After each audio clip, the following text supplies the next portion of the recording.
கிறிஸ்து இயேசுவுக்குள் அன்பாய் அழைக்கப்பட்ட அன்புக்குரிய சகோதர சகோதரிகளே, அனைவருக்கும் ஆண்டவர் இயேசு கிறிஸ்துவுடைய நாமத்தினாலே அன்பின் வாழ்த்துக்கள். நம்முடைய பிதாவாகிய தேவனுடைய ஒரு மகா பெரிய கிருபையினாலே தொடர்ந்து இந்த கொரிந்து பட்டணத்துக்கு அப்போஸ்தலனாகிய பவுல் எழுதின நிருபங்களுடைய அநேக விதமான சத்தியங்களை நம்ம தொடர்ந்து தியானித்து வருகிறோம். அதில் கடந்த வாரத்தில் நம்ம 1 கொரிந்தியர் 11ஆம் அதிகாரம் முதல் 3 வசனங்களை நம்ம தியானித்தோம் இல்லைங்களா?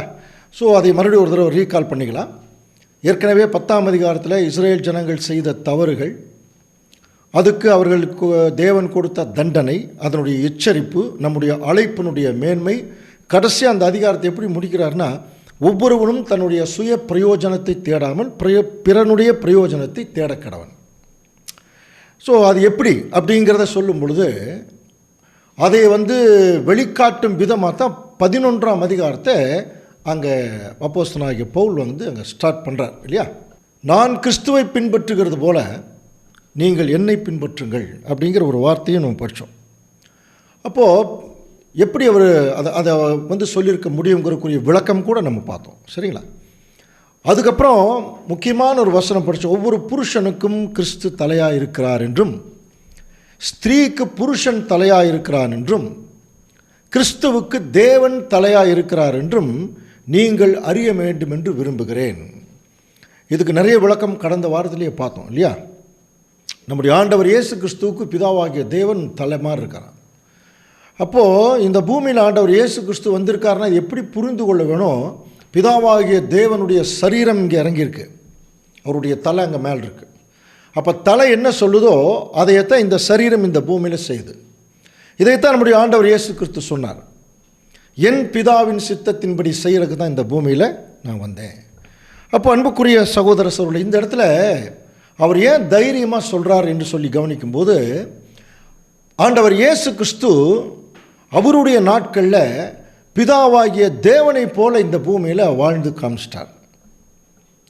அதுக்கப்புறம் அப்போஸ்தலனாகிய பவுல் அவருடைய நாட்களில் ஆண்டவர் இயேசு கிறிஸ்துவை போல இந்த பூமியில் வாழ்ந்து காமிச்சிருக்கார் இல்லைங்களா? அதனால தான் அவர் சொல்கிறார், நீங்கள் என்னை பின்பற்றுங்கள். இதுக்கு நிறைய விளக்கமெல்லாம் பார்த்தோம். ஏன் இதையை சொல்கிறாருன்னு சொல்லி கவனிக்கும் போது அன்புக்குரிய சகோதர சகோதரர்களை கொஞ்சம் கவனிங்க. இப்போ நம்மெல்லாம் இப்போ கூடி வந்திருக்கோம். ஒவ்வொருத்தரும் டிஃப்ரெண்ட் பேக்ரவுண்டு, ஒவ்வொரு விதமான குடும்ப சூழ்நிலை, பல்வேறு சூழ்நிலைகள், பல்வேறு நிலைமைகள் இல்லைங்களா? எல்லாத்திலிருந்தும் ஒரு காம்பவுண்டுக்குள்ளே, இப்போ நம்ம ஒரு சபை கூட்டத்தில் ஒரு காம்பவுண்டுக்குள்ளே உட்காந்துருக்கோம். அப்போது பல்வேறு விதமான மனநிலைகள், பல்வேறு விதமான குணலட்சணங்கள் எல்லாத்தையும் அங்கே வச்சுட்டு தான் இங்கே வரோம். ஆனால் இங்கே வரும்போது எப்படி இருக்கணும்? இங்கே இருக்க வேண்டிய குணலட்சணம் என்னன்னு பார்க்கணும். ஒரு சபை கூடுதலில் அல்லது ஒரு சகோதர சகோதரிகள் கூடும் பொழுது அல்லது ஒரு சகோதர சகோதரிகள் சந்திக்கும் பொழுது இப்போ அந்த ஒரு சூழ்நிலை எப்படி இருக்கணும் என்று சொல்லி அங்கே கவனிக்கும்போது நாம் எப்பொழுதுமே கிறிஸ்துவுடைய சிந்தையும் அவருடைய குணலட்சணத்தை பிரதிபலிக்கிறவர்களாக இருக்கிறதுக்காக தான் சபை கூடுதல். இங்கே நம்முடைய சொந்த மனநிலை, சொந்த இன்டென்ஷன், தவறான ஒவ்வொருவருடைய குணலட்சணம் இதெல்லாம் இங்கே காட்டிகிட்டு இருந்தோம்னா அந்த சபை எப்படி இருக்கும் யோசனை பண்ணி பாருங்கள். அது சபையாகவே இருக்காது. அப்படி இருக்க வேணும்னா ஒரு முக்கியமான ஒழுக்கத்தை சபையில் கடைப்பிடிக்க வேணும்னு சொல்கிறார். இப்போ அது என்னங்கிறத தான் இப்போ பின்னாடி பார்க்க போகிறோம்.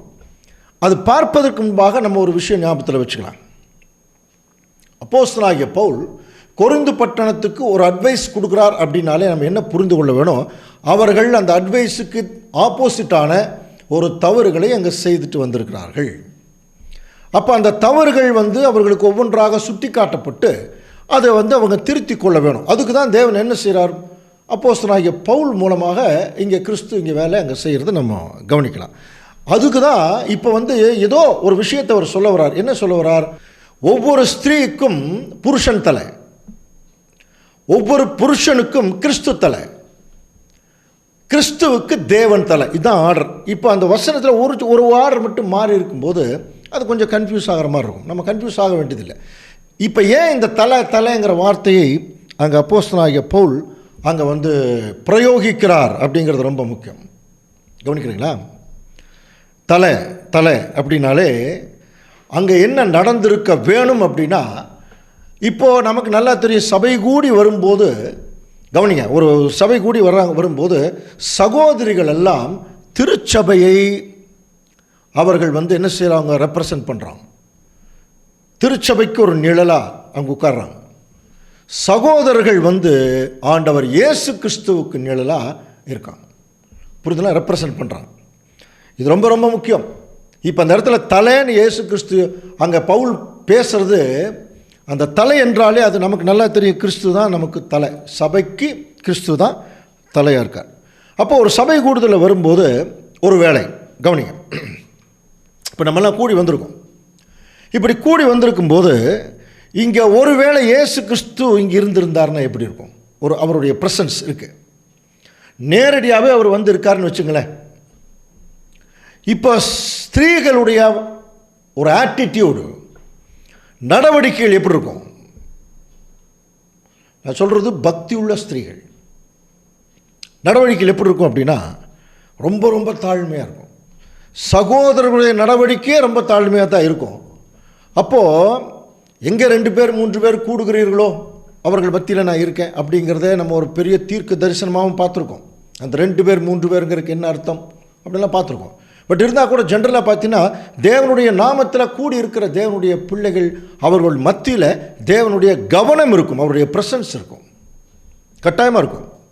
அப்படி அந்த கவனம் இருக்கும்போது ஆண்டவர் இயேசு கிறிஸ்து அங்கே இருந்தார்னா ஒரு சபை கூடுதலுடைய அந்த நடவடிக்கைகள் எப்படி இருக்கும் அப்படின் போது இப்போ நம்மளே ஓரளவுக்கு இமேஜின் பண்ணலாம், நம்ம இப்படி தான் இருப்போம் அப்படின்னு. அடுத்து சொல்ல போகிறத பற்றி அடுத்த வசனங்களை கொஞ்சம் கவனிச்சோம்னா, கொரிந்து பட்டணத்தில் அப்படி இல்லைங்கிறத தெரிஞ்சுக்கலாம். கவனிக்கலாமா? இப்போ பாருங்கள், 1 கொரிந்தியர் 11ஆம் அதிகாரம் 4ஆம் வசனம் வாசிக்கலாம். ஜெபம் பண்ணுகிற போதாவது, தீர்க்க தரிசனம் சொல்லுகிற போதாவது, தன் தலையை மூடிக்கொண்டிருக்கிற எந்த புருஷனும் தன் தலையை கனவீனப்படுத்துகிறான். பாருங்க, அப்போ ஜெபம் பண்ணுகிற போதாவது, தீர்க்க தரிசனம் சொல்லுகிற போதாவது, தன் தலையை மூடிக்கொண்டிருக்கிற எந்த புருஷனும் தன் தலையை கனவீனம் பண்ணுறான். ஜஸ்ட் ஆப்போசிட்டாக அடுத்த வசனம், ஜெபம் பண்ணுகிற போதாவது, தீர்க்க தரிசனம் சொல்லுகிற போதாவது, தன் தலையை மூடிக்கொள்ளாதிருக்கிற எந்த ஸ்திரீயும் தன் தலையை கனவீனம் பண்ணுகிறாள். கவனிங்க, அது அவளுக்கு தலை சிரைக்கப்பட்டது போல் இருக்குமே. என்ன சொல்ல வரார் அன்புக்குரிய சகோதர சகோதரர்களே, என்ன சொல்ல வரார் என்று கொஞ்சம் கவனிக்கலாம். அப்போது ஒரு சபை கூடுதல் வரும்போது 2 விஷயம் நடக்கணும். ஒன்று ஜெபம் பண்ணுறது, இன்னொன்று தீர்க்க தரிசனம் சொல்கிறது. அதாவது இது எப்படி புரிந்து கொள்ள வேணும், ஏதோ பெரிய தீர்க்க தரிசி தேவன் தனக்கு ஒரு தீர்க்க தரிசனம் சொல்லிட்டார், அதை நான் சொல்கிறேன் அப்படிங்கிறத இன்றைக்கி பெயர் சபையில் இருக்குது. இந்த இடத்துல தீர்க்க தரிசனம்ங்கிறது பைபிள் வசனங்கள், தேவனுடைய வசனங்களை தியானிக்கும் பொழுது அதைத்தான் மெயினாக சொல்கிறார். தீர்க்க தரிசனம் சொல்லும்போது வேதத்தில் உள்ள எந்த தீர்க்க தரிசனமும் சுய தோற்றமுள்ள பொருளை உடையதிராதென்று நீங்கள் முந்தி அறிய வேண்டியது படிச்சிருக்கோம் இல்லையா? அதே தான். அப்போது ஒரு சபை கூடுதல் வரும்போது அங்கே சகோதரிகளை அப்போ தீர்க்க தரிசனம் சொல்லுவாங்களா? இப்படி ஒரு கேள்வி கேட்டால், அன்புக்குரிய சகோதர சொல்லி, ஒரு காலத்தில் வேதமானவர்கள் சபையில் நல்லா கவனிங்க, ஏற்கனவே பல முறை சொல்லியிருக்கேன், ஒரே சபை தான் இருந்திருக்குது, இன்றைக்கி அதில் நிறையா அது டெவலப் ஆயிடுச்சு. அப்போது சகோதரிகள் பைபிளெல்லாம் வாசிக்கிறதுக்கு அவங்களுக்கு அனுமதி இல்லை, தெரியுங்களா? சகோதரர்கள் தான் அவங்க தனியாக வாசிப்பாங்க. அப்படியெல்லாம் இருந்தது ஒரு காலம். அதுக்கப்புறம் அந்த நடைமுறையெல்லாம் மாற்றுவதற்கு ரொம்ப கஷ்டப்பட வேண்டியதாக இருந்தது. நிறையா யூத் கன்வென்ஷன் வச்சு அவங்களுக்கு நிறையா காரியங்களெல்லாம் சொல்லிக் கொடுத்து, சகோதரிகள் எப்படி இருக்க வேணும் அப்படிங்கிறதெல்லாம் சொல்லிக் கொடுக்கும் பொழுது, அதுக்கப்புறம் தான் பார்த்திங்கன்னா ஒரு மறுமலர்ச்சி மாதிரி சகோதரிகள் பைபிள் வாசிக்கிறதுக்கு வாய்ப்பு கொடுக்கப்பட்டது. அதுக்கப்புறம் தான் சகோதரிகள் வாசித்தாங்க. அதுக்கு முன்னாடி வரைக்கும் அதுக்கு எவ்வளோ போராட்டங்கள் அதெல்லாம் நிறைய பேருக்கு தெரியாதுங்க. நிறைய போராட்டங்கள்லாம் அதில் இருக்குது. சரி, பரவாயில்ல. இருந்தாலும் பாருங்கள், அப்போது சகோதரிகளுக்கு அந்த தீர்க்க தரிசனம் சொல்லும் போதாவது அப்படிங்கிற போது சபையில் நின்று பிரசங்கம் பண்ணுறதை பற்றி அங்கே சொல்லலை, வேத வசனங்களை குறித்து அந்த தியானிக்கிறதை குறித்து அங்கே சொல்லுவாங்க. இப்போ கூட நம்முடைய வேதமானவர் சபையில் இருக்கக்கூடிய சபையின் அங்கங்கள் ஒரு ஃபேமிலி இருக்குன்னு வச்சுங்களேன். இப்போ நம்ம ஒரு வீட்டுக்குள்ளே போகிறோம், நார்மலாக போய் பார்க்க போகிறோம். அப்போது உட்காந்து பேசிகிட்டு இருக்கும்போது கவனிங்க, நம்முடைய சகோதரிகளுடைய ஆட்டிடியூடு சொல்லிக் கொடுக்கப்பட்டிருக்குது. அந்த மாதிரி திடீர்னு நம்ம ஏதோ ஒரு வசனம் எடுத்து பேச ஆரம்பிச்சிட்டோன்னு வைங்க, சும்மா நார்மலாகவே பேச ஆரம்பிக்கும் போது உடனடியாக என்ன செய்வாங்க தெரியுமா? ஒரு பக்தியுள்ள சகோதரிகள் உடனடியாக என்ன செய்வாங்கன்னா உடனே முக்காடு எடுத்து போட்டுட்டு பயபக்தி உட்காருவான். இது இந்த காலத்துலலாம் எத்தனை பேர் அப்படி இருக்காங்கனால தெரியாது. ஆனால் இதோ அந்த மாதிரி இருப்பாங்க. பைபிள் வசனம் எங்கேயாவது சொல்லப்படும் போது உடனடியாக என்ன செய்வாங்கன்னா உடனே முக்காடு எடுத்து அவங்க போட்டுக்குவாங்க. ஏன் அப்படின்னா அப்படி வேத வசனம் பயபக்திக்குரிய சூழ்நிலையில் அன்றைக்கு அங்கே வளர்க்கப்பட்டது. இப்போ என்ன பிரச்சனை அப்படின்னா கொரிந்து பட்டணத்து சபை மக்களுக்கு இதை இவர் சொல்கிறார், நீங்கள் ஜெபம் பண்ணுகிற போது உங்கள் தலையை மூடிக்காதீங்க சகோதரரை பார்த்து, புரியுதுங்களா? ஜெபம் பண்ணுகிற போது அல்லது தீர்க்க தரிசனம் சொல்லும்போது உங்கள் தலையை நீங்கள் கட்டாயமாக கவர் பண்ணியிருக்கணும் சகோதரிகளை பார்த்து சொல்கிறாருன்னா என்ன அர்த்தம்? அங்கே அந்த விஷயம் நடைபெறவில்லை, புரியுதுங்களா? அந்த ஒழுங்குக்குள்ளேயே அவங்க வரலையா சில பேர். அந்த ஒழுங்குக்குள்ளே வராதனால இந்த ஒழுங்கை அவர்களுக்கு காட்டுறதுக்கு பிதாவாகிய தேவன் இருந்து ஆரம்பிக்கிறார் பாருங்க. இது ஒரு மகா பெரிய ஒரு ஒழுங்கு. ஒரு ஸ்திரீக்கு புருஷன் தலை, புருஷன் சொல்கிறபடி அந்த ஸ்திரீ கேட்கணும்.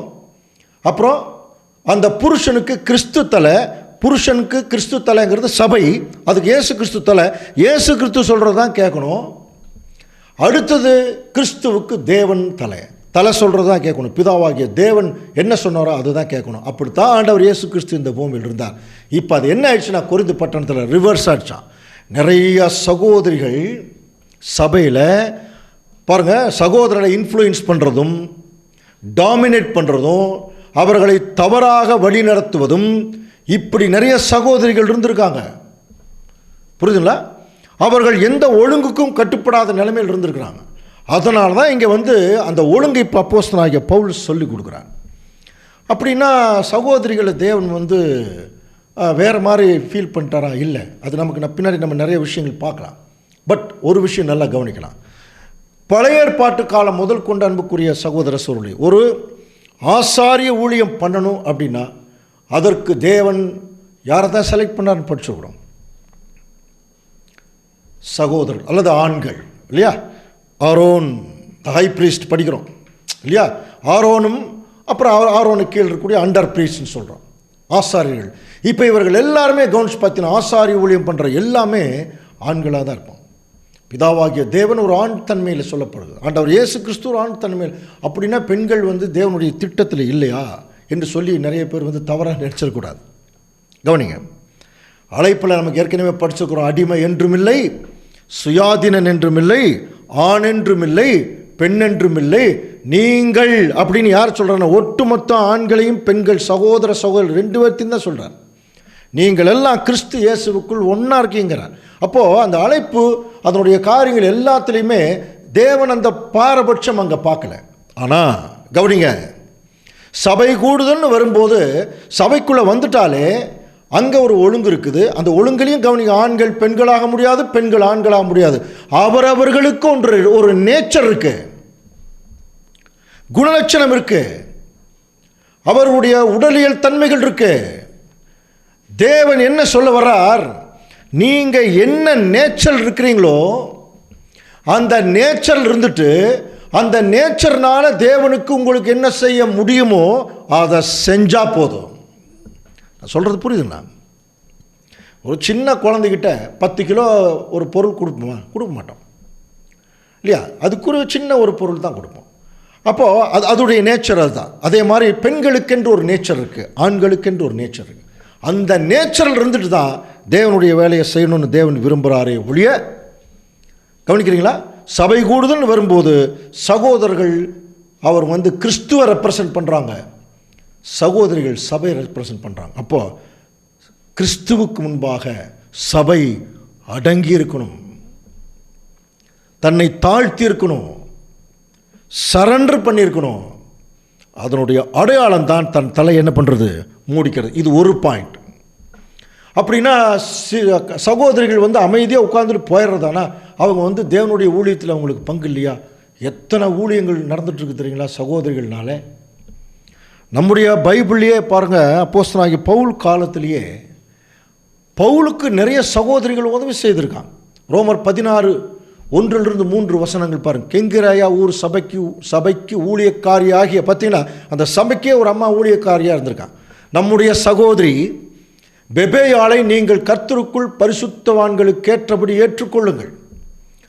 அவள் அநேகருக்கும் எனக்கும் ஆதரவாக இருந்தாள். அந்த ஆதரவாக இருக்கிறதே பெரிய ஊழியம்தான். நிறைய பேர் ஆதரவாக இருக்க மாட்டாங்க, புரிதுங்களா? எப்படியாவது வந்து அந்த ஊழியத்தை செய்கிறவங்களுக்கு தடையாத்தான் இருக்குமாங்க. அப்படி இருந்துடக்கூடாது, ஆதரவாக இருக்கணும். கிறிஸ்து இயேசுவுக்குள் என் உடன் வேலையாட்களாகிய ஆக்கிலாவையும் பிரிஸ்கில்லாவையும் வாழ்த்துங்கள். பாருங்கள், அவங்கள பற்றி சொல்லும்போது, அவர்கள் என் பிராணனுக்காக தங்கள் கழுத்தை கொடுத்தவர்கள்.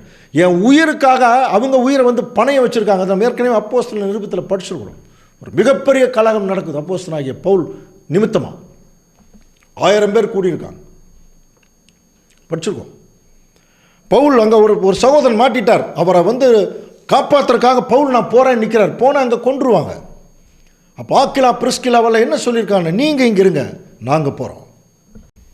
அப்போ தங்களுடைய பிராணனையும் என்ன பண்ணியிருக்காங்க, சகோதரருக்காக கொடுத்துருக்காங்க. பாருங்க, ஆக்கிலா பிரிஸ்கில்லா அவங்க ஒரு சகோதரன், ஒரு சகோதரி. அவர்களை பற்றி நான் மாத்திரமல்ல, புறஜாதியாரில் உண்டான சபையார் எல்லாரும் நன்றியறிதல் உள்ளவர்களாக இருக்கிறார்கள். அவர்கள் வீட்டில் கூடி வருகிற சபையும் வாழ்த்துங்கள். பாருங்கள், அப்போது அவங்களுடைய ஊழியத்தை அவர்கள் என்ன பண்ணியிருக்காங்க, அங்கே செய்துட்ருக்காங்க. அதே மாதிரி ஆண்டவர் இயேசு கிறிஸ்து காலத்தில் நமக்கு நல்லா தெரியும் இல்லையா, தங்களுடைய ஆஸ்திகளாலே ஆண்டவர் இயேசு கிறிஸ்துவுக்கு ஊழியம் செய்தாங்க. மகதலேனா மரியாள், யோவன்னாள், கிளியோப்பா மரியாள், ஆண்டவர் இயேசு கிறிஸ்துடைய தாயார் மரியாள், இவங்க எல்லாருமே பாருங்கள், அவருடைய அந்த பெந்தெகோஸ்தே நாளில் கூட அப்போஸ்தலர் 1:14 வாசிக்கலாம். அங்கே இவர்கள் எல்லாரும் ஸ்திரீகளோடும் இயேசுவின் தாயாகிய மரியாளோடும் அவருடைய சகோதரரோடும் கூட ஒருமனப்பட்டு ஜெபத்திலும் வேண்டுதலிலும் தரித்திருந்தார்கள். பாருங்க, சகோதரர்கள் எவ்வளோ அழகாக வந்து அவங்க ஒன்றா இருந்திருக்காங்க. பாருங்க, அப்போது சகோதரர்களுக்கு மிகப்பெரிய ஆதரவாக தான் சகோதரிகள் இருக்கிறாங்க.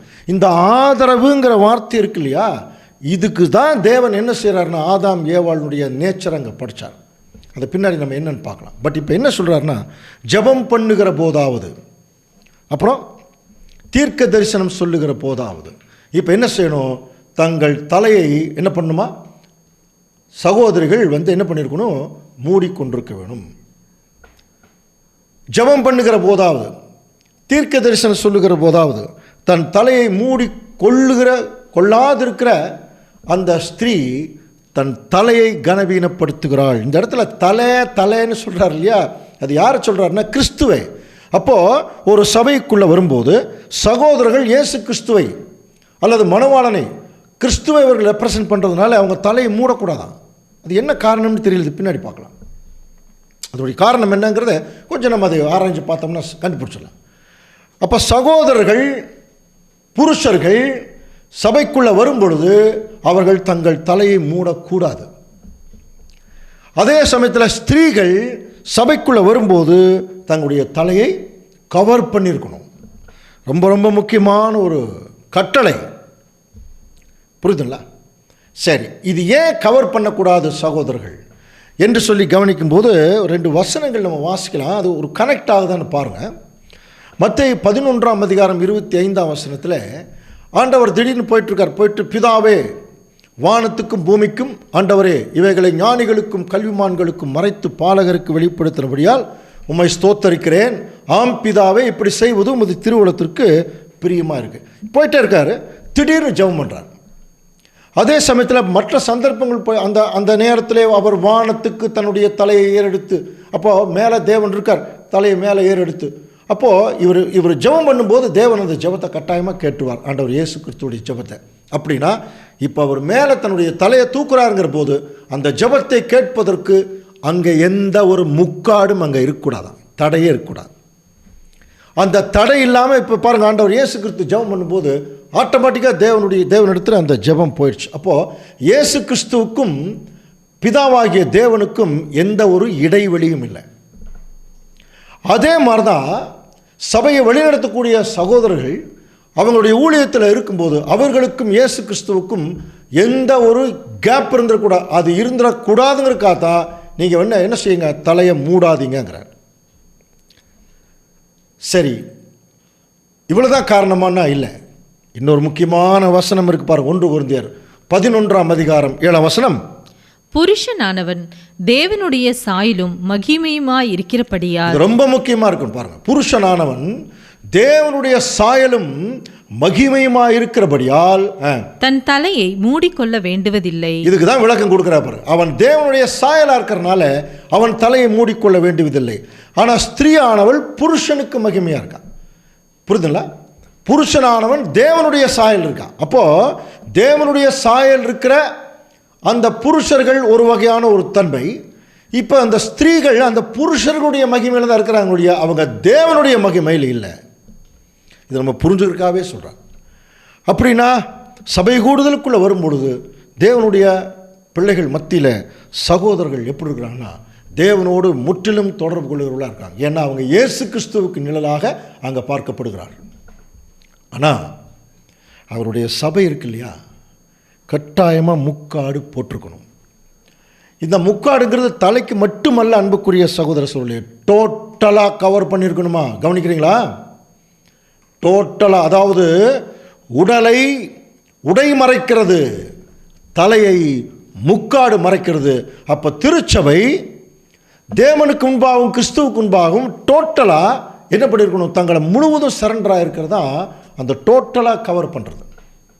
அதே தாங்க சபை மக்களில் சகோதரிகள் என்ன பண்ணுறாங்கன்னா செய்து காட்டுறாங்க. அதனால தான் அப்படின்னா அப்போ எதுக்குள்ளே நம்ம மறைஞ்சிருக்கிறோம்? ஒருவன் கிறிஸ்துவுக்குள் இருந்தால் அவன் புது சிருஷ்டியாக இருக்கிறான். படிச்சிருக்க முடியும். அப்போது சபை கவனிங்க, அதாவது மகிமையில் எடுத்துக்கொள்ளுகிற வரைக்கும் மாம்சத்தில் இருக்கிற சபை இப்போ யாருக்குள்ளே தான் இருக்கணும்னா இயேசு கிறிஸ்துவுக்குள்ளே தான் இருக்கணும். அது மறைஞ்சு தான் இருக்கணும்.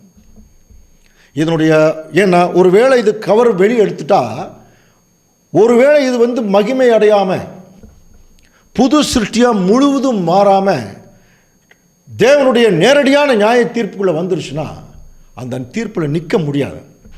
அதனால தான் ஆண்டவர் இயேசு கிறிஸ்து என்ன செய்கிறார்? முழுவதும் கவர் பண்ணி உள்ளுக்குள்ளேயே அந்த குழந்தைய புது சிருஷ்டி என்கிற குழந்தைய வளர வச்சு நல்லா வளர்ந்ததுக்கப்புறம் அந்த முக்காடு அவர் வெளியெடுப்பார். அப்போ அவர்கள் தேவனுடைய சாயல் இருக்கிறங்கிறத அவர்கள் உணர்வாங்களாம். இது ஒரு முக்கியமான காரணம். அது மட்டும் இல்லை அன்புக்குரிய சகோதர சகோதரர்களே, சபையில் கிறிஸ்துவுக்கும் மணவாட்டிக்கும் ஒரு வித்தியாசம் இருக்கு இல்லையா? அந்த வித்தியாசத்தை தான் இப்போ சகோதர சகோதரிகள் ரெண்டு பேருமே அந்த இடத்துல செய்து காட்டுறாங்க. அதனால தான் இதை செய்யுங்கன்னு ஏன் சொல்கிறார்? அப்போது இதை அவங்க என்ன பண்ணாமல் விட்டுருக்குறாங்க? செய்யாமல் விட்டுருக்குறாங்க. இன்றைக்கும் நிறைய டிவியிலலாம் நிறைய பெண்கள் பிரசங்கம் பண்ணுறாங்க. பிரசங்கம் பண்ணுறவங்க நிறைய பேர் ஆக்சுவலாக பைபிளில் இருக்குது, அவர்கள் பிரசங்கம் பண்ணக்கூடாது, தேவனுடைய சட்டத்திற்கு முரணானதுன்னு பைபிள் இருக்குது, கிளியராக இருக்குது. அப்போஸ்தலனாகிய பவுலெல்லாம் கிளியராக சொல்லிட்டாங்க. ஆனால் இவர் என்ன செய்கிறாங்கன்னா தங்களை ஒரு பெரிய ஊழியக்காரிகள் மாதிரி காட்டிட்டு பிரசங்கம் பண்ணுறாங்க. அப்புறம் முக்காடு போடாமல் கூட நிறைய பேர் பிரசங்கம் பண்ணுறாங்க. சில பேர் பாதி முக்காடு போட்டிருப்பாங்க, சில பேர் முக்காடே போடுறதில்லை. முக்காடு என்பது தலையை முழுவதும் மறைக்கிறதுக்கு பேர் தான் முக்காடு. புரியுதுங்களா? அப்போ என்ன சொல்ல வரார்கள்? ஒரு சகோதரி ஒரு சபையில் உட்காந்துருக்காங்க, கம்ப்ளீட்டாக முக்காடு போட்டிருக்காங்க. அவங்களுடைய கணவர் இன்னொரு பக்கம் உட்காந்துருக்காருன்னு வச்சுங்க. இப்போ சகோதரி கம்ப்ளீட்டாக தங்களுடைய முக்காடு போட்டுட்டாங்கன்னா அவங்க என்ன சொல்ல வர்றாங்க? என் தலை இங்கே இல்லை பாருங்கள், அங்கே உட்காந்துருக்குன்னு சொல்ல வராங்க. புரியுதுங்களா? அப்போ அதே மாதிரி தான் ஒட்டுமொத்த சபையில் இருக்கக்கூடிய சகோதரிகள் எல்லாமே திருச்சபை அவர்கள் ரெப்ரசன்ட் பண்ணுறதுனால அந்த ஒழுங்குக்குள்ளே அவங்க இருக்கணும்னா அவர்கள் கிறிஸ்துவ அப்படிங்கிற சகோதரர்களுக்கு முன்பாக என்ன பண்ணியிருக்கணும்? அவங்க முக்காடு போட்டு தான் இருக்கணும். அப்படின்னா அந்த ஒரு தாழ்மைக்குள்ளே அவங்க இருக்கணும், அந்த சரண்டர் பண்ணியிருக்கணும். கவனிக்கிறீங்களா? இதை அப்போஸ்தலனாகிய பவுல் வலியுறுத்துறார். இதை அதுலேயே 1 Corinthians 14 அவர் சொல்லும் பொழுது எப்படி ஒரு விஷயத்தை சொல்ல வரார், எப்படி ஆரம்பிக்கிறார் பாருங்க. 1 Corinthians 14:33. தேவன் கலகத்திற்கு தேவனாயிராமல். இப்போ ஒரு விஷயத்தை சொல்ல போறார் அன்புக்குரிய சகோதர சகோதரி, கவனி. ஒரு விஷயத்தை சொல்ல போறார். சொல்லும் போது எப்படி சொல்றாருன்னா, தேவன் கலகத்திற்கு தேவனாயிராமல் சமாதானத்திற்கு தேவனாயிருக்கிறார்.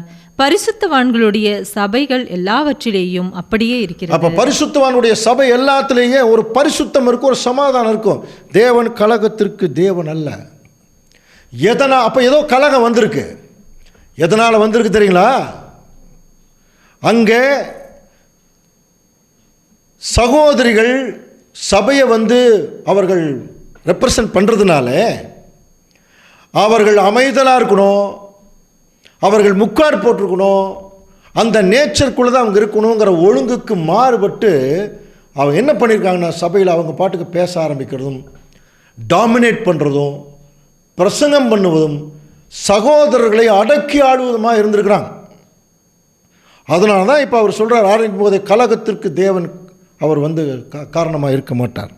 அதனால் பாருங்கள், அடுத்த வசனமே, சபைகளில் உங்கள் ஸ்திரீகள் பேசாமல் இருக்க கடவர்கள். கிளியராக சொல்லிட்டாரா? அவர்கள் பேசும்படி அவர்களுக்கு உத்தரவில்லை. யார் உத்தரவில்லை? தேவன். அந்த ஒழுங்குக்குள்ளே வாங்கன்னு சொல்லிட்டார். அவர்கள் பேசும்படி அவர்களுக்கு உத்தரவில்லை. அவர்கள் அமர்ந்திருக்க வேண்டும். வேதமும் அப்படியே சொல்லுகிறதுங்கிறார். வேதமும் அப்படி தான் சொல்லுது. அப்போது இதை எப்படி நம்ம பாசிட்டிவாக புரிந்து கொள்ள வேணும்? தேவன் என்ன செய்கிறார்னா, ஒரு சபை எப்படி இருக்க வேணுங்கிறத சகோதரிகள் மூலமாக காட்ட விரும்புகிறாராம். நான் சொல்கிறது புரியுதுன்னா, ஒரு சபை எப்படி இருக்க வேணுங்கிறத சகோதரிகள் மூலம் காட்டணும்னு விரும்புகிறாருன்னா, அப்போ சகோதரிகளை எவ்வளோ முக்கியத்துவப்படுத்தியிருப்பார் தேவன். கொஞ்சம் கவனிச்சு பாருங்க. அப்போ அதுக்கு நம்மளுக்கு இவ்வளோ முக்கியத்துவம் கொடுக்கப்பட்டிருக்குங்கிற போது, அவர்கள் படைக்கப்பட்ட நேச்சரில் என்ன பண்ணணும்? அதுலேயே தங்களுடைய நீடிய பொறுமை, தாழ்மையை காட்டணும். ஆனால் இப்போ என்ன சொல்கிறார் பாருங்கள், அடுத்த வசனம் 1 கொரிந்தியர் 14:35. அவர்கள் ஒரு காரியத்தை கற்றுக்கொள்ள விரும்பினால் வீட்டிலே தங்கள் புருஷனிடத்தில் விசாரிக்க கடவர்கள்.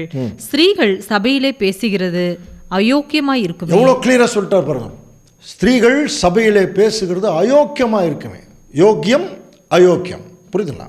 அப்பொழுது ஒருத்தர் யாராவது ஒரு சகோதரி ஒரு விஷயத்தை கற்றுக்கொள்ளணும்னா வீட்டில் தங்கள் புருஷர்கிட்ட விசாரிக்க கடவர்கள்னு சொல்லப்பட்டிருக்கு. இதை எப்படி புரிஞ்சுக்கிறது?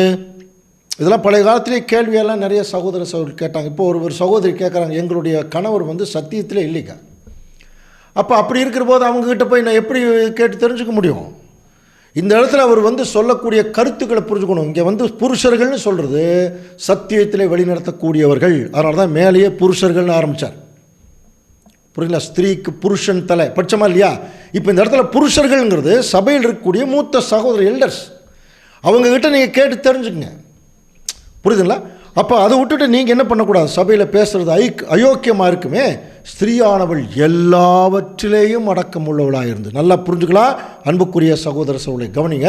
ஸ்திரீயானவள் எல்லாவற்றிலேயும் அடக்கம் உள்ளவளாக இருந்து அமைதலோடே கற்றுக்கொள்ள கடவுள். எல்லாவற்றிலேயும் என்ன அர்த்தம்? எல்லாவற்றிலேயும் பேச வேண்டாம் அப்படின்னு சொன்னால், நான் அப்படித்தான் பேசுவேன்னு ஒரு சகோதரி சொல்கிறாங்கன்னு வச்சுங்க, அவங்க வாயை என்ன செய்ய முடியாது? அடக்கவெல்லாம் முடியாது. ஒருத்தர் வாயை மட்டும் அடக்கிட்டாங்கன்னா அவர்கள் எல்லாவற்றையும் அடக்கி விட்டார்கள் என்று பொருள். யாக்கோபு எழுதியிருக்கார். ஒருத்தர் வாயை அடக்க முடியலன்னா அவங்க எதையுமே அவங்களால அடக்க முடியாது.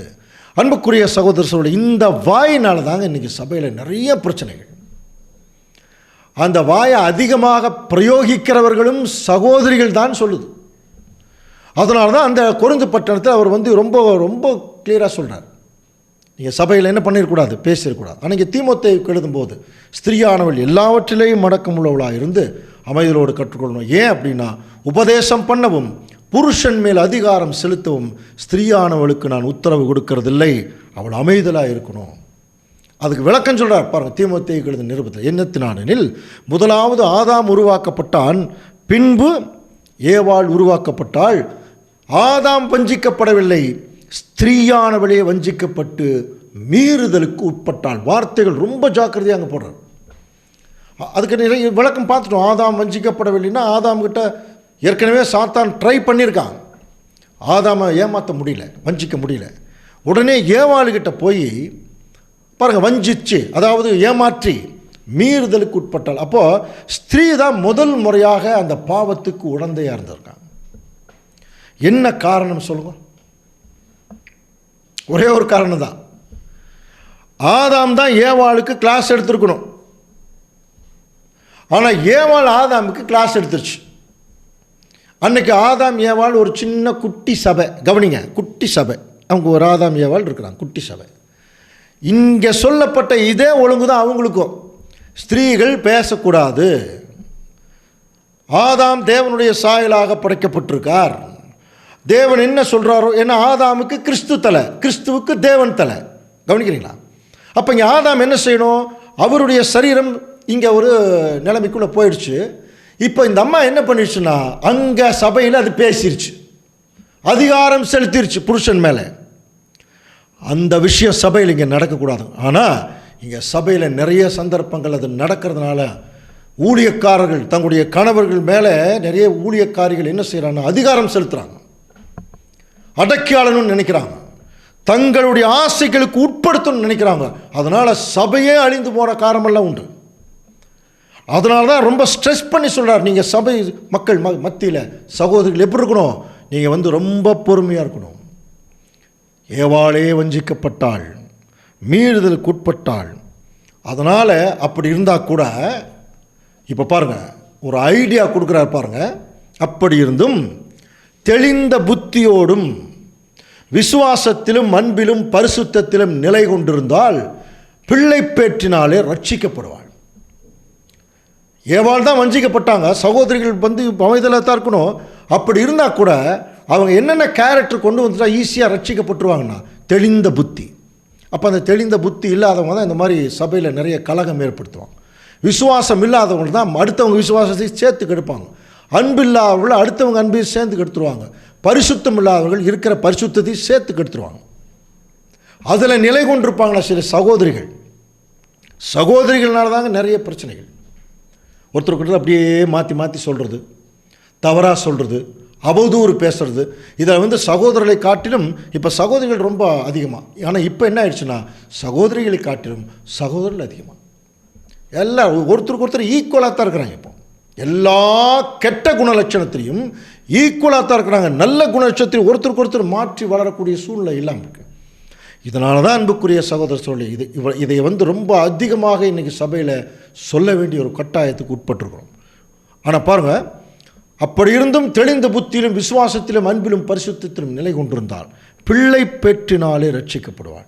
இது தொடக்க காலத்தில் இந்த வசனங்கள் எல்லாம் நல்லா தியானிக்கும் பொழுது அந்த காலத்தில் சகோதரர்கள் நிறைய பேர் கேள்வி வைப்பாங்க, அப்போ இந்த என்னங்க பிள்ளை பெற்றினாலே ரட்சிக்கப்படுவாள், இதுக்கு எங்களுக்கெல்லாம் சத்தியம் சொல்லிக் கொடுத்த மூத்த சகோதரர்கள் சில விளக்கம் சொன்னாங்க. எப்படின்னா, இப்போ ஒரு சகோதரன் இருக்காருன்னா, அவர் ஒரு சகோதரி இருக்காங்கன்னா, அவங்க 100 பேர்த்துக்கு போய் சத்தியம் சொல்ல வேண்டாம். அதுக்கு பதிலாக 100 பேர்த்துக்கு சத்தியம் சொல்கிற மாதிரி ஒருத்தரை தயார் பண்ணிட்டாலே போதும். அல்லது தன்னுடைய மகனையோ அல்லது மகளையோ, புரியுதுங்களா? அதனால தான் இன்றைக்கி சண்டே கிளாஸ்லாம் குழந்தைகளுக்கு சகோதரிகள் தான் எடுக்கிறாங்க. அது எவ்வளோ பெரிய அருமையான வேலை பாருங்க. சகோதரிகள் தான் அந்த குழந்தைகள். அப்போது சகோதரிகளுக்கு எவ்வளோ முக்கியத்துவம். இதில் பெரியவங்களானதுக்கு அப்புறம் தான் அந்த சத்தியங்கள் சகோதரர்கள் போதிக்கிறாங்க. அந்த பெரியவங்களாகிறதுக்கு முன்னாலேயே அஸ்திவாரம் யார் கொடுக்குறதுன்னா சகோதரிகள் எடுத்து கொடுத்தாங்க. அப்போ சகோதரிகளுக்கு தேவன் எவ்வளோ முக்கியத்துவம் கொடுத்துருக்காரு. அவங்க ஊழியம் செய்யலையா? அவங்க முக்கியமான ஊழியம் பண்ணியிருக்காங்க. அன்னாள் தன்னுடைய மகன் சாமியலுக்கு சொல்லி கொடுத்தாங்க. எலிசபெத் அம்மா தன்னுடைய மகன் யோவான் ஸ்நானனுக்கு சொல்லி கொடுத்தாங்க. மரியம்மா தன்னுடைய மகன் உலகப் பிரகாரமான மகன் ஆண்டவர் இயேசு கிறிஸ்துவுக்கு என்னென்னவெல்லாம் சொல்லி கொடுத்துருப்பாங்க பாருங்கள். அப்போ இவங்கெல்லாம் சகோதரிகள் இல்லையா? இவங்கெல்லாம் தங்கள் அதாவது எலிசபெத் அம்மா வீட்டில் தான் இருந்தாங்க. சகரியா அவங்க அப்பா யோவான் ஸ்நானனுடைய தகப்பனார், அவர் தான் போய் ஊழியம் பண்ணிட்டு வந்தார். ஆனால் இன்றைக்கி வேதத்தில் அவர்கள் 2 பேர் இருக்குது. அன்னாள் பேர் இருக்குது, தெபோராள் பேர் இருக்குது. எத்தனை சகோதரிகள் ஊழியம் பண்ணியிருக்கிறாங்க அவங்களுடைய வேலையில். ரோமருக்கு எழுதின நிருபம் 16ஆம் அதிகாரம் ஃபுல்லாக படித்து பார்க்கும்போது அநேக சகோதரிகள் குறித்து அப்போஸ்தலனாகிய பவுல் நினைவு கூர்ந்துட்டே இருப்பார். சகோதரிகள் அப்படின்னா இவங்க எப்படி பிள்ளை பெற்றினாலே ரட்சிக்கப்படுவார்கள்னா, அப்போ இந்த பூமியில் வாழக்கூடிய ஒரு சூழ்நிலைக்கு வரும்பொழுது யாராருக்கெல்லாம் சத்தியத்தை இவர்கள் தங்களுடைய வாழ்க்கையில் சொல்லுகிறார்களோ, இதை ஒரு சபை கூடுதலை பிரசங்கம் பண்ணணுங்கிற அவசியமே இல்லை. அது சபை கூடுதல் ஒழுங்குகளுக்கு உட்படாது. ஆனால் அவர்கள் எங்கே இருந்தாலும் ஒரு சின்ன குழந்தையாக இருந்தால் கூட அந்த குழந்தையை பெரிய அளவில் சத்தியத்தில் வளர்த்தும் போது அந்த பிள்ளை பெற்றினாலே அந்த ஸ்திரீ ரட்சிக்கப்படுவான்னு சொல்கிறாங்க. அப்போ இப்படியெல்லாம் சகோதரிகளுக்கு அவ்வளோ முக்கியத்துவம் கொடுத்துருக்காரு. ஆனால் அந்த காலத்தில் கொரிந்து பட்டணத்தில் அவ்வளோ இம்பார்ட்டன்ஸ் கொடுத்து கூட அதை தவறாக பயன்படுத்தக்கூடிய நிலைமையில் தான் சில சகோதரிகள் இருந்திருக்கக்கூடும். அதனால தான் இதை ரொம்ப கிளியராக கொஞ்சம் ஸ்ட்ராங்காகவே அப்போஸ்தலனாகிய பவுல் சொல்கிறார். அது மட்டும் இல்லை அன்புக்குரிய சகோதர சகோதரி, யூதர்களுடைய கலாச்சாரத்தில் ஒரு சட்டம் இருக்குது. அவர்கள் பெண்கள் எப்பொழுதுமே அந்த முக்காடு போட்டிருக்கணும். இன்றைக்கும் முஸ்லீம் சகோதரர்கள் அந்த மத்தியில் அந்த முக்காடு இருக்குது. இஸ்ரேலையும் அந்த பழக்கம் இருக்குது, நம்மகிட்டே அந்த பழக்கம் இருக்குது. நம்ம வந்து சத்தியத்துக்குள்ளே என்ன, நம்ம வந்து வெளியே இருக்கும்போது சகோதரிகள் முக்காடு போடுறதில்ல, சபை கூடுதல்னு வரும் பொழுது அங்கே ஒரு முக்காடு அவங்க போடுறாங்க. இதில் ரொம்ப பயபக்தியோட முக்காடு போட்ட ஒரு சகோதரி நமக்கு நல்லா தெரியும். அவர்களை குறித்து நம்ம படிச்சிருக்கோம். யாருன்னு சொல்லுங்க பார்க்கலாம். தன்னுடைய புருஷன் யார் அப்படின்னு காட்டணுன்னே உடனே ஒட்டகத்தை விட்டிறங்கி முக்காடிட்டு கொண்டாள். படிக்கிறோம் இல்லைங்களா? ரெபேக்காள். ரெபேக்காளும் யாருக்கு அடையாளமாக இருக்கிறாங்க? திருச்சபைக்கு இல்லையா? திருச்சபைக்கு அடையாளமாக தான் இருக்காங்க. அப்போ ரெபேக்காள் பாருங்க, ஈசாக்கு என்கிற தன்னுடைய மணவாளர் அவர் யார் அப்படின்னு கேட்குறாங்க எலியேசர்கிட்ட. எலியேசர் சொல்கிறார், அவர் தாம்மா உன் புருஷன். அப்போது அந்த வழிப்பிரயாணம் முழுவதும் அந்த ஈசாக்கை குறித்தும் ஆபிரகாமை குறித்தும் அவங்களுடைய காரியங்கள் எல்லாத்தையும் குறித்தும் அவர் விளக்கி சொல்லிகிட்டே தான் வந்திருக்கணும். அப்போ இந்த அம்மாவுக்கு ஒரு மிகப்பெரிய எதிர்பார்ப்பு, ஒரு அன்பு வளர்ந்துருக்கணும். ஏன்னா இந்த அம்மா நேச்சர், அன்பு நேச்சர் ரொம்ப பெரிய நேச்சரில் வளர்ந்துட்டாங்க. அப்போ இந்த அம்மா பாருங்கள், தன்னுடைய தாழ்மையை எப்படி காட்டுறாங்கன்னு சொல்லி கவனிக்கும்போது முக்காடிட்டு கொண்டாள். ஆனால் இன்னொரு சப்ஜெக்ட் நம்ம பார்க்கலாம். அந்த பாடத்தில் வந்து பார்க்கும்போது அந்த முக்காடு எதற்கு அடையாளமாக இருக்குதுங்கிறத மூத்த சகோதரர் ரொம்ப அழகாக ஒரு போர்ட்ரேட் பண்ணி காமிக்கிறார். என்னைக்கு திருச்சபையின் மக்கள் மாம்சத்தில் இருந்து கொண்டு இயேசு கிறிஸ்து வந்திருக்கிறதை அவர்கள் பார்த்து ரெகக்னைஸ் பண்ணுறாங்களோ அப்போவே அவங்க கம்ப்ளீட்டாக தங்களை முக்காடிட்டு கொள்வது மறுரூபமாகக்கூடிய நிலைமைக்கு ஒப்பிட்டும் கூட பேசியிருக்காங்க. பட் இந்த இடத்துல நம்ம பார்க்கும்போது ஒரு தலை முடி வந்து அந்த ஒரு சரண்டர் பண்ணக்கூடிய ஒரு நிலைமையில்.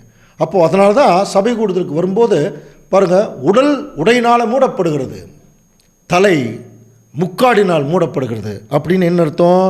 பெண்கள் முழுவதும் கவர் பண்ணியிருக்கணும்.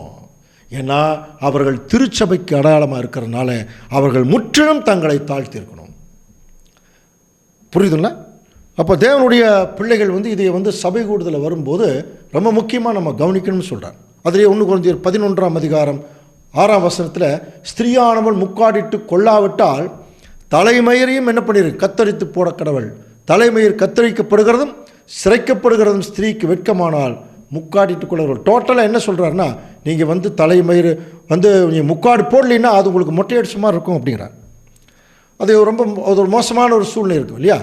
இப்போ பாருங்கள், அதிலேயே புருஷனானவன் தேவனுடைய சாயலும் மகிமையுமாக இருக்கிறபடியால் தன் தலையை அவன் மூடிக்கொள்ள வேண்டியது இல்லை. ஏன்னா அவன் தேவனுடைய சாயலில் அவன் படைக்கப்பட்டிருக்கிறான்.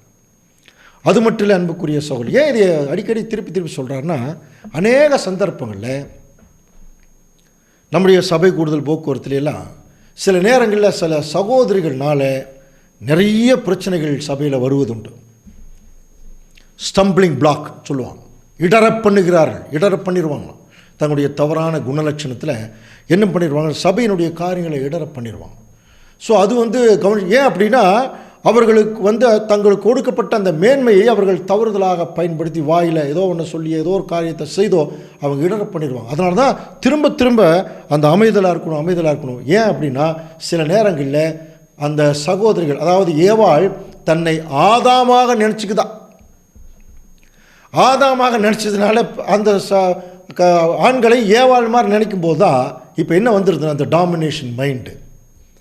ஆனால் நமக்கு பைபிளில் நம்ம படிக்கிறோம், ஆதாமுக்கு தேவன் ஏவாளை துணையாக கொடுத்தார். பாருங்கள், ஆதியாகமம் 2:18 வாசிக்கலாம். பின்பு தேவனாகிய கர்த்தர், மனுஷன் தனிமையாய் இருப்பது நல்லதல்ல, ஏற்ற துணையை அவனுக்கு உண்டாக்குவேன் என்றார். பாருங்க, ஏற்ற துணையை நான் அவருக்கு உண்டாக்கு. அப்போ ஆதாமுக்கு ஏற்ற துணை தான் யாரு? அங்கே வந்து ஏவாள். ஆண்டவர் இயேசு கிறிஸ்துவுக்கு ஏற்ற துணை. இதை வந்து அப்போஸ்தலனாகிய பவுல் எப்படி புரிய வைக்கிறதுக்கு ட்ரை பண்ணுறார் பாருங்க.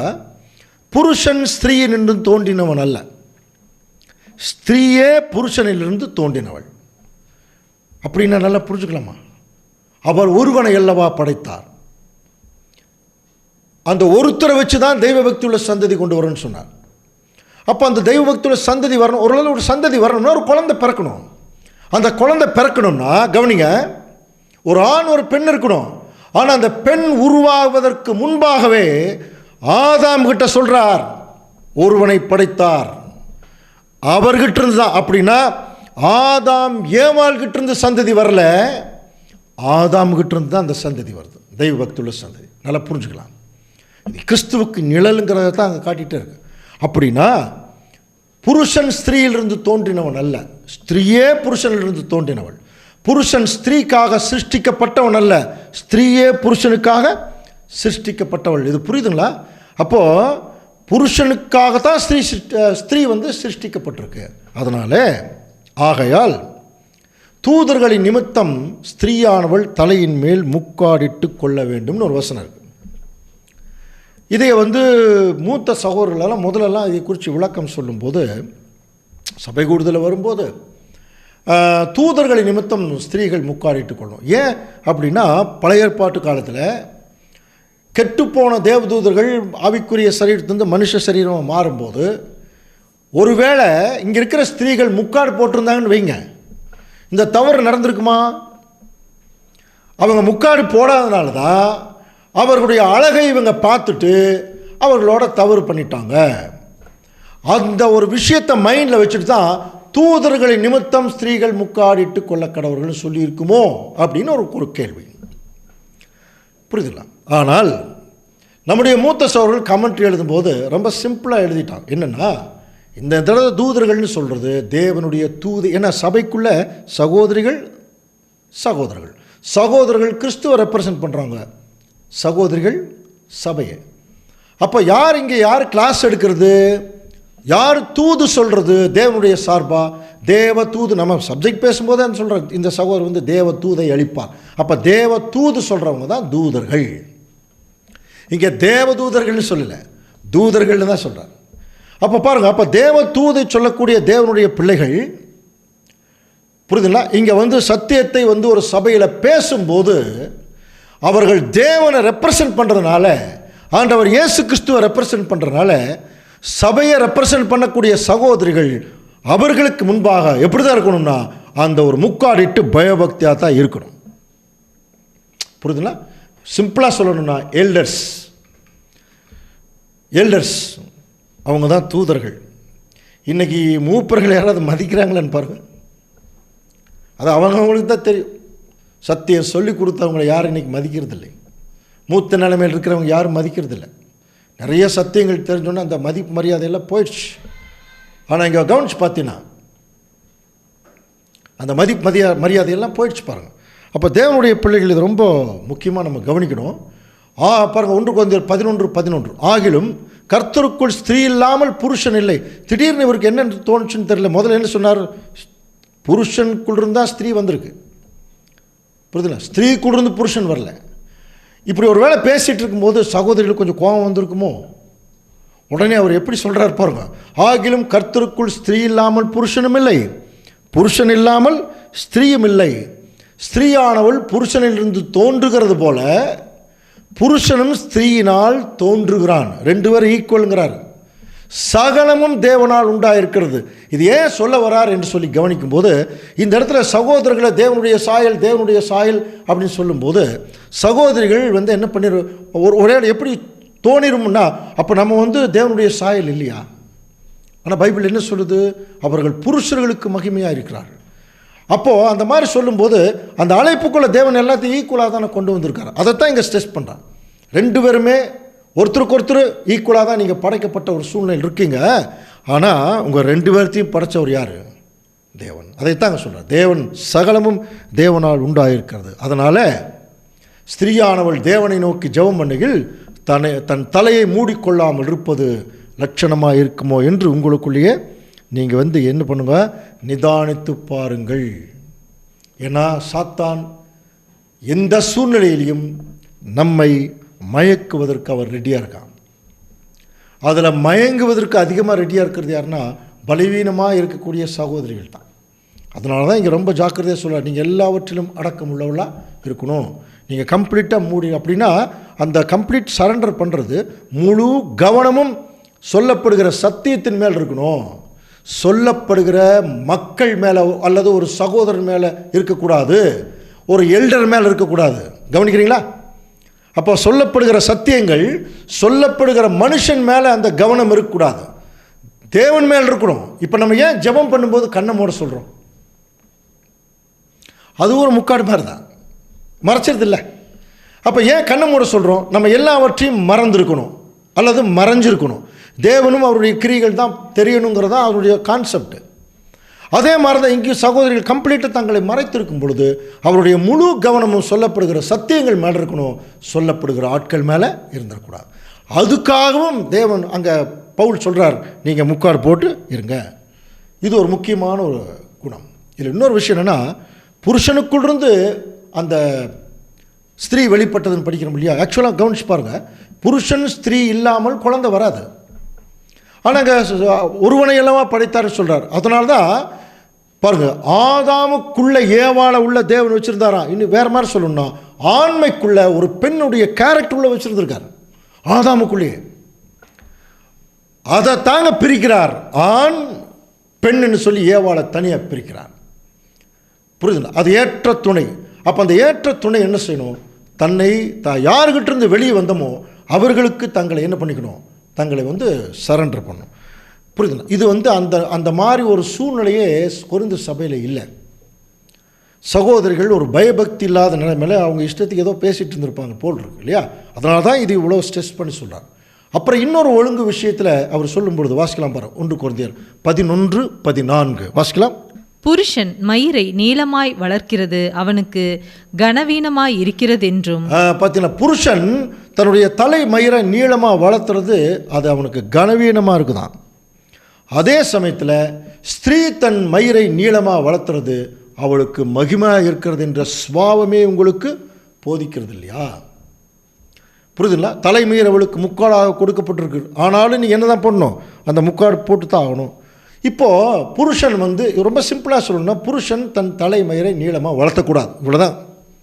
பெண்கள் தங்களுடைய தலைமயிரை நீளமாக வளர்த்தணும், அதுதான் உங்களுக்கு மகிமை. புருஷன் அப்படி வளர்த்துறது மகிமை இல்லை, அது கனவீனம்ங்கிறார். கவனிக்கலாம். அப்படின்னா இப்போது சில பாருங்கள், இப்போ கிறிஸ்தவ மண்டலத்தில் ஆண்டவர் இயேசு கிறிஸ்து படம்னு ஒன்று காமிக்கிறாங்க இல்லையா? மயிர், அதாவது தலை முடி நீளமாக வளர்ந்துருக்கும், மீசை இருக்கும், தாடி பெருசாக வளர்ந்துருக்கும். அப்புறம் இங்கே ஒரு ஒரு ஒரு விளக்கு வேறு எரிஞ்சிட்ருக்கும், 2 கை இப்படி இருக்கும், இந்த இடத்துல ஆணியெல்லாம் அந்த காயமெல்லாம் இருக்கும். இப்படியே இந்த மாதிரி படம் போட்டே இயேசு கிறிஸ்து இப்படித்தான் இருப்பாருன்னு என்ன ஒரு மாதிரி புரொபகண்டா ஆயிடுச்சு. அதுவே ஒரு மிகப்பெரிய தவறு. ஆண்டவர் இயேசு கிறிஸ்துவை காணாமல் விசுவாசிக்கணும். அவர் இப்படி தான் இருக்காருங்கிற ஒரு ஃபோக்கஸிங் வந்துட்டாலே, ஒருவேளை கிறிஸ்து அப்படி வரலன்னு வச்சுங்க, எல்லாரும் ஏமாந்து போயிடுவாங்க. அதனால தான் பார்க்காமல் விசுவாசிக்கணும். அப்போது இங்கே பவுல் சொல்லும்போது புருஷன் தன் தலைமயிரை நீளமாக வளர்த்தக்கூடாது. அப்போ இது எல்லாமே கிறிஸ்து சொல்லி தானே. அப்போ கிறிஸ்து தலைமயிரை நீளமாக வளர்த்திருப்பாரா? அந்த படத்தில் அப்படி தான் இருக்குது, ஆனால் அதுக்குரிய ரெஃபரன்ஸ் நமக்கு இல்லை. ஆனால் பழைய ஏற்பாட்டு காலத்தில் நசரேய விரதம்னு ஒரு தனியாக ஒரு பொருத்தனை இருக்குது. அதில் தனியாக நம்ம சப்ஜெக்டாக கூட பார்த்துருக்கோம். நசரேய விரதம் அது ஒரு ஸ்பெஷல் பிரார்த்தனை. அந்த பொருத்தனை எடுத்தவங்க முடி சரைக்கக்கூடாது, அப்புறம் தீட்டுப்பட, அதாவது பிரேதத்தால் தீட்டுப்படக்கூடாது, அதே மாதிரி மதுபானம் சாப்பிடக்கூடாது. அது ஒரு ஸ்பெஷல் பிரார்த்தனை இல்லைங்களா? அந்த மாதிரி ஒரு பொருத்தனை செய்தவர் தான் சிம்சோன். அந்த பொருத்தனை இருந்து அவர் என்ன பண்ணிட்டார்? அவர் கீழே விழுந்துட்டார். அதனால் அவருடைய விழுகை ஆயிடுச்சுங்கிறது நம்ம பார்க்குறோம். அன்புக்குரிய சகோதர சொல்ல, அப்போ இயேசு கிறிஸ்து அந்த மாதிரி ஒரு பொருத்தனை பண்ணியிருந்தாரா அப்படிங்கிறதுக்கும் நமக்கு ரெஃபரன்ஸு இல்லை.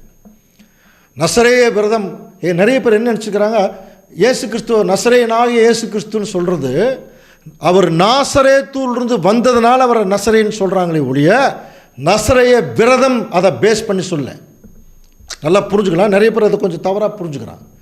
நாசரேத்தூரிலிருந்து வந்ததுனால நசரேயனாகிய இயேசு கிறிஸ்துன்னு சொன்னாங்களே ஒழிய அவர் நசரேய விரதம் இருந்தாருன்னு அங்கே சொல்லப்படவில்லை. ஆனால் அது ஒரு ஸ்பெஷல் பொருத்தனையாக சொல்கிறாங்க. அது எத்தனை பேர் செய்தாங்கன்னெல்லாம் நமக்கு அங்கே ஆதாரம் இல்லை. ஆனால் இந்த இடத்துல சொல்லும்போது புருஷன் தன் தலைமயிரை நீளமாக வளர்த்தக்கூடாது, அது அவனுக்கு கனவீனம். கவனிக்கிறீங்களா? ஸ்திரீ தன்னுடைய தலைமயிரை நீளமாக வளர்த்தணும், அது அவங்களுக்கு கனம். ஏன் இதை சொல்லணும்? இது ஒரு சாதாரணமாக ஒன்று சொல்லிட்டு போயிடலாம். ஆனால் இன்றைக்கி பாருங்கள், இன்றைக்கி ஃபேஷன் அந்த மாதிரி ஆகிப்போச்சு. இப்போ ஆண்கள் எல்லாம் பெண்கள் மாதிரியே முடி நீளமாக வளர்த்துறதும், காதில் கம்மல் போடுறதும், மூக்குத்தி குத்துறதும், செயின் போடுறதும், இப்படி தான் இருக்கிறாங்க. அதே பெண்களை பார்த்தீங்கன்னா பெண்கள் ஆண்கள் மாதிரி சட்டை பேண்ட் போடுறதும் பாருங்கள். அப்படி மாறிடுச்சு. இப்போ அந்த கலாச்சாரமே என்ன ஆயிடுச்சுன்னா வேறு மாதிரி வந்துடுச்சு. ஆனால் தேவனுடைய ஒரு திட்டத்துக்குள்ளே பார்க்கும்போது பெண்களுக்கு ஒரு நேச்சர் இருக்குது, ஆண்களுக்கு ஒரு நேச்சர் இருக்குது. அதுலேருந்து அவங்க என்ன பண்ணிடக்கூடாது, மாறிடக்கூடாது. உபாகமத்துல எல்லாம் சில கட்டளைகளே இருக்குது. ஆண்களுடைய ட்ரெஸ்ஸை பெண்கள் போடக்கூடாது, ட்ரெஸ்ஸு அது இருக்குது கட்டளைகள். இதெல்லாமே கவனித்து பார்க்கும்போது நிறைய கிறிஸ்தவர்கள் பைபிள் வசனமே படிக்கிறது இல்லை. நம்ம சத்தியத்தை அறிந்து கொண்ட பிள்ளைகள் கூட என்ன பண்ணிடக்கூடாது தெரியுங்களா? கவனிங்க, நம்முடைய சத்தியத்தை அறிந்து கொண்ட பிள்ளைகள் சின்ன குழந்தையிலிருந்தே அந்த குழந்தைகளுக்கு ஆண்களுடைய ட்ரெஸ் போட்டு பழக்கிடக்கூடாது. இது தேவ ஒழுங்குக்கு மாறானது. அன்புக்குரிய சகோதர சகோதரர்களே, இது சின்ன குழந்தையிலேருந்தே வளர்த்திடணும். சரிங்களா? ஆண்கள் போகிற மாதிரி பேண்ட் போட்டுக்கிறது, பனியன் போட்டுக்கிறது, இந்த மாதிரியெல்லாம் அது என்ன பண்ண, அது சின்ன குழந்தை தானே, அது ஃபேஷன் தானே. அந்த மாதிரி நம்முடைய சத்தியத்தில் இருக்கிற சகோதரர் அப்படி செஞ்சிடவே கூடாது. பெண்களுக்கென்று சில உடைகள் இருக்குது, அந்த உடைகள் தான் அவங்க போகணும், அதான் ஒழுங்கு. அதையே தான் இங்கேயும் சொல்கிறார். அப்போ இங்கே ஏன் இந்த ஒரு தலைமயிரை குறித்து இவ்வளோ டீப்பாக சொல்கிறாருன்னு கவனிக்கும்போது என்ன நடந்திருக்குது? இப்போ ஒன்றும் வேண்டாம், இந்த படத்தை கொஞ்சம் பாருங்கள். ஒரு ஆணும் நீளமாக முடி வளர்த்திருக்கார், பெண்ணும் நீளமாக முடி வளர்த்திருக்காங்க. இவங்க 2 பேரும் ஒருவேளை திரும்பி நின்னாங்கன்னு வைங்க, இதில் யார் ஆண் யார் பெண்ணுன்னு கண்டுபிடிக்க முடியுமா? முடியாதா? முடியவே முடியாதுங்க, இல்லையா? 2 பேருக்குமே முடி எப்படி இருக்குது? நீளமாக இருக்குது.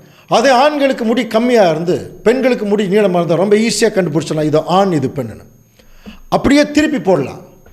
ஒரு பெண் ஆண் மாதிரியே முடி நீளமாக வளர்த்தாம அந்த பாப் கட்டிங்னால சொல்லுவாங்களே, அந்த மாதிரி முடி வச்சுருக்கு. அதே மாதிரி ஆணும் ஒரு பாப் கட்டிங் வச்சுருக்காரு. அவங்களும் இதே மாதிரி திரும்பி நின்னா பாருங்கள், 2 பேர்த்துல யார் ஆண் யார் பெண்ணுன்னே கண்டுபிடிக்க முடியாது. அந்த மாதிரி வித்தியாசம் இல்லாமல் இருந்திருக்கிறாங்க கொரிந்து பட்டணத்தில். அதனால தான் சொல்கிறார், இந்த வித்தியாசம் வரணும்னா கட்டாயமாக நீங்கள் முதல்ல உங்களுடைய தலையில் அதை கரெக்ட் பண்ணுங்கிறார். புரியுதுங்களா? உங்களுடைய தலையில் என்ன செய்யுங்க, அதை கலெக்ட் பண்ணுங்கள். இந்த மாதிரி இப்போ நான் ஒரு விஷயம் சொன்னேன் இல்லையா, இது சொன்னால் சில பெற்றோர்களுக்கு கோவம் வரும். அது என்ன, என் குழந்தைகளை நான் எப்படி வேணால் ட்ரெஸ் பண்ணுவேன், நீங்கள் யார் கேட்குறதுக்கு? இப்படியெல்லாம் கோவம் வரும் சில பேருக்கு. கோபம் வாக்குவாதமாக மாறும். இதை பவுல் அங்கே சொல்லும்போது அது நடந்திருக்கு. அதனால தான் அவர் என்ன சொல்கிறார் பாருங்கள், 1 கொரிந்தியர் 11:16.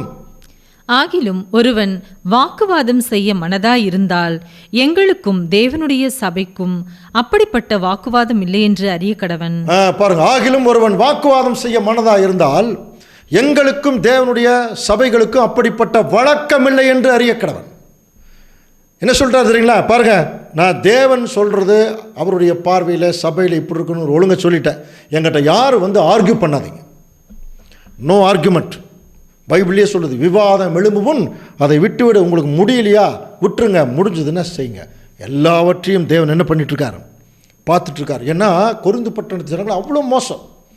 இப்படியெல்லாம் சொன்னால் அதை எப்படி எங்கள் இஷ்டத்துக்கு நாங்கள் எப்போ முடி வளர்த்துறது என்ன பெரிய விஷயம்? சில பேருக்கு ஒரு சில ஒழுங்குகள் சொல்லும்போது அது ஏன் அப்படி, அதை செஞ்சால் என்ன ஒரு குரூப்பு, இன்னொன்று செய்யாமல் இருந்தால் என்ன?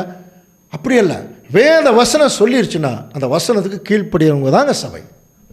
அது ஆண்களாகட்டும் அது பெண்களாகட்டும். நமக்கு நிறைய பலவீனங்கள் இருக்கு, அதை தேவனிடத்தில் ஒப்படைச்சு அந்த பலவீனத்திலிருந்து வெளியே வர்றதுக்கு நம்ம பயபக்தியோட ஜெபம் பண்ணி வெளியே வர்றக்கூடிய ஒரு மனநிலை தான் இருக்கணும் முடிய. புரியுதுங்களா? அதை விட்டுட்டு நம்ம என்ன பண்ணிடக்கூடாதுன்னா ஆர்கியூவெல்லாம் பண்ணிடக்கூடாது. அங்கே ஆர்கியூ நடந்திருக்கு. அதனால தான் சொல்கிறார், நீங்கள் வாக்குவாதம் எல்லாம் பண்ணுறது எனக்கு வழக்கம் இல்லைங்க, சொல்லிட்டேன், நீங்கள் கேட்குறதுனா கேளுங்க, கேட்காம போனால் பரவாயில்லங்கிற மாதிரி அங்கே அப்போஸ்தலனாகிய பவுல் சொல்லிட்டார்.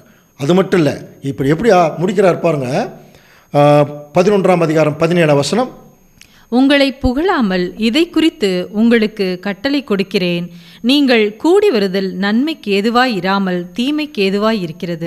பாரு, இந்த வசனம் கொஞ்சம் கவனிக்கலாம். இவ்வளோ நேரம் பேசிட்டு இருந்துட்டு நான் உங்களை இது புகழ்றதுக்கு வாய்ப்பு இல்லைங்கிறேன். நீங்கள் எப்படி கூடி வர்றீங்கன்னா நன்மைக்காக கூடி வர்றதில்ல. பாருங்கள், அதை திருவிழியத்தில் சொல்லும்போது, இவ்வறிவுரைகளை கொடுக்கும் நான் உங்களை பாராட்ட மாட்டேன். இப்போ இத்தனை அறிவுரை சொல்லிட்டார் இல்லையா? ஏன் பாராட்ட மாட்டேன்னு சொல்கிறாருன்னா அவங்க அந்த அறிவுரைகளை கேட்கறதுக்கு மனநிலை இல்லை. ஏன்னா நீங்கள் ஒன்று கூடி வரும்போது நன்மையை விட தீமையே மிகுதியாக விளைகிறது. காரணம் என்ன? இந்த ஒழுங்குக்கு அவங்க கட்டுப்படுறதில்லை. அதனால் நீங்கள் கூடி வரும்போது நன்மைக்காக. அதனால தான் சில பேர் சபை கூடி வருவாங்க. சபை கூடி வர்றது எதுக்கு?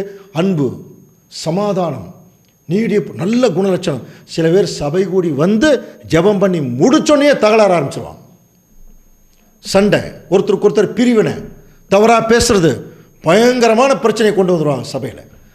புரியுதுங்களா? அதுக்கு அதிகமாக இந்த கலகத்திற்கு காரணமாக இருக்கிறது ஒரு கோர் யாருன்னு சொல்லி கவனிச்சிங்கன்னா அதிகமாக சகோதரிகளாக தான் இருக்கும்.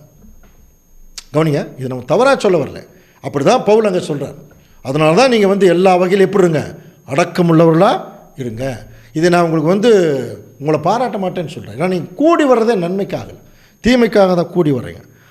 புரியுதுங்களா? அப்போது இந்த பூமியில் கவனிங்க, நம்ம சபை கூடி வர்றோம் இல்லையா, எதுக்கு தேவன் இந்த சபை கூடி வர்றதை விரும்புகிறாருன்னு சொல்லி கவனிக்கும் போது ஒரு முக்கியமான கேரக்டர் இங்கே வளரணுமா சபையில். என்ன கேரக்டர் தெரியுங்களா? சமாதானம். அது சபையில் இருக்கணும். இதுதான் டெவலப் ஆகி பூமியிலே சமாதானம் அப்படிங்கிற கண்டிஷனுக்கு ஒரு கண்ணுக்கு தெரிகிற ராஜ்யம். அது எங்கிருந்து ஆரம்பிக்கணும்னா சபையில் ஆரம்பித்து உலக ஜனங்களை முடியும். இங்கேயே அந்த சமாதானம் இல்லைன்னா அங்கே எப்படி போய் முடியும்? கவனிக்கிறீங்களா? ஸோ இதை பவுல் எப்படி சொல்கிறார்? முதலாவது, நீங்கள் சபையிலே கூடி வந்திருக்கும் போது, அப்போ கூடி வர்றாங்க, உங்களில் பிரிவினைகள் உண்டு என்று கேள்விப்படுகிறேன். வர்றது கூடி, ஆனால் இங்கே இருக்கிறது என்ன? பிரிவினை. பாருங்கள், நீங்கள் சபையை கூடி வந்திருக்கும் போது உங்களில் பிரிவினைகள் உண்டு என்று கேள்விப்படுகிறேன், அதில் சிலவற்றை நான் நம்புகிறேன். கவனிக்கிறீங்களா? திருவெளியும் பைபிள் முதலாவது, நீங்கள் சபையாக கூடி வரும்போது உங்களிடையே பிளவுகள் இருப்பதாக கேள்விப்படுகிறேன். ஓரளவு அதை நம்புகிறேன். ஏன்னா முன்னாடியே பார்க்குறேன், நிறைய சபைக்குள்ளேயே என்ன இருக்குதான்? பிளவுகள் இருக்குது. இப்போ கூட அன்புக்குரிய சகோதர சகோதரி கவனிக்கிறீங்களா? இப்போது ஒரு ஊர் இருக்குது, அந்த ஊரில் ஒரு சபை இருந்தது. அந்த சபை ஒரு சிலரால் பிரிக்கப்பட்டு 2 ஆச்சு. அப்புறம் மறுபடியும் ஒரு சிலரால் பிரிக்கப்பட்டு 4 ஆச்சு. இப்போ 4 சபையில் ஊரில் இருக்குது.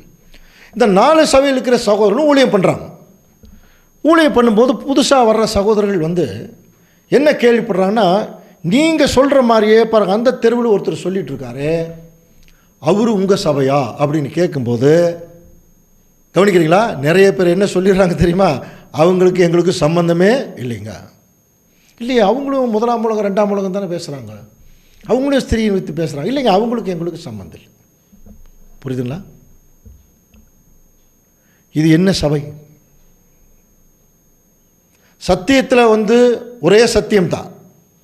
தனியாக பிரிந்து போனால் கூட ஒரே சத்தியத்தில் இருக்கிற தேவனுடைய பிள்ளைகளை தங்களுடைய சகோதரர்கள் என்று பார்க்காத மனநிலையில் இருக்கிறவர்கள் தான் போய் பரலோகத்தில் உட்கார்ந்து எல்லாரும் வாங்க உங்களுக்கு சமாதானம் கொடுக்குறேன்னு சொல்ல போகிறாங்களா? இதுதான் கேள்வி. நிறைய பேர் நம்மளை கேட்குறாங்க. கவனிக்கிறீங்களா? அவங்களும் இதாக சொல்கிறாங்க. ஏன் நீங்கள் அவங்களாம் ஒன்றா இல்லையா? அப்போது ஒரு சில சகோதரர்கள் பெயர் சபையிலிருந்து ஒருத்தர் சொல்கிறார், இவங்களே நம்மளை மாதிரி தான் போல் இருக்கு, நமக்கு எப்படி நிறைய பிரிவினைகள் இருந்தில்ல, அதே மாதிரி இவங்களும் அப்படி தான் இருக்கிறாங்க. நம்ம என்ன ஒரு முன்னுதாரணத்தை காட்ட போகிறோம். இதெல்லாம் கவனிச்சு பார்த்தீங்கன்னா அன்புக்குரிய சகோதர சகோதரி, அந்த முன்னுதாரணம் இல்லை. அதனால பிளவுகள் ஜாஸ்தி ஆயிடுச்சு. உங்களில் உத்தமர் இன்னார் என்று வெளியாகும்படி மார்க்க பேதங்களும் உங்களுக்குள்ளே உண்டாயிருக்க வேண்டியது. முதல் உங்களுக்குள்ளே பிரிவினை இருக்குது என்னார். இப்போ என்ன சொல்கிறாருன்னா, அந்த பிரிவினை நியாயம்தாங்கிறார், அல்லது பிரிவினை அவசியம்தான். ஏன்னா யார் உங்களுக்குள்ளே உத்தமர்னு தெரியணும். திருவிழியத்தில் சொல்லும்போது உங்களிடையே கட்சிகள் இருக்கத்தான் செய்யும். பாருங்கள் எப்படி வார்த்தைகள் போட்டோம், கட்சிகள் இருக்கத்தான் செய்யும், அப்பொழுதுதான் உங்களுக்குள் தகுதி உள்ளவர்கள் யார் என்று வெளிப்படும். அன்புக்குரிய சகோதர சகோதரி, அப்போது ஒரு இடத்துல என்ன சொல்கிறார்? உங்கள் இடத்துல பிரிவினை இருக்குதுங்கிறார். அடுத்த வசனம் என்ன சொல்கிறாருன்னா, இந்த பிரிவினை அவசியம்தான், ஏன்னா யார் உத்தமர்கள்னு தெரியணும். இப்போ அது முதல் சொன்ன வசனம் அதை நம்ம எடுத்துக்கிறதா, 2வது சொன்ன வசனத்தை எடுத்துக்கிறதா என்பதை குறித்து நம்ம சிந்திக்கும்போது பின்னாடி வரக்கூடிய வசனங்கள் அதுக்குரிய விடையை சொல்லுகிறதா. ஏன் இந்த பிளவுகள் இருந்து நம்ம சரி செய்யறதுக்கான வாய்ப்பு இல்லையா, இருக்கா இல்லையா என்ப ஒரு கேள்வி கேட்டோம்னா சரி செய்வதற்கு ஒரு வாய்ப்பு இருக்குது. அது என்னங்கிறத குறித்து அடுத்த வாரம் தொடர்ந்து சிந்திக்கலாம். தேவன் தாமே இந்த வசனங்களை நமக்கு ஆசீர்வாதமாக்கி தருவாராக. ஆமாம்.